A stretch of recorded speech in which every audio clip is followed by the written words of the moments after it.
Ұстаздардан ұят кетті ме? Маңғыстаудағы мұғалімдердің жалған құжат жасатып алғаны анықталды. Біліктілігін арттыратын сертификатты оқымай-ақ 17 мың теңгеге сатып ала салған 40-қа жуық педагог енді қатаң жазалануы мүмкін. Ұлы мамандық иелеріне қатысты сот алды тергеу басталыпты. Мектеп мамандарының былығын әріптестерінің өздері ашты.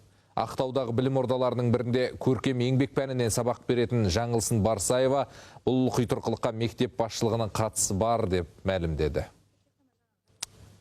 Сол сертификатын алып, QR кодымен жаңағы сканерлеген кезде мен оқу орталығының сайтына шықтым.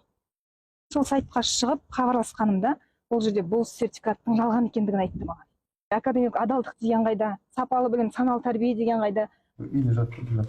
Іске әділдік жолының өңірдегі филиалы араласыпты. Ұйым сертификаттардың арасында да заңсыз жолмен алынғанын анықтап, бірден полицияға арыз жолдаған. Ал Ақтау қаласы бойынша оқу әдістемелік орталығының директорының сөзінше, ұстаздардың өздері алданып қалуы мүмкін. Біліктілігін арттырамын деп, білместікпен жалған құжатқа соқтығу ғажап емес, деді басшы. Бұл курс жөнінде біз тапсырма хат кеткен жоқ. Алданып қалуы да мүмкін, себебі бізде қазір деген Instagram сайттарында, Facebooktарда шығып жатыр, ақылы түрде курстан өткізіп береміз деп.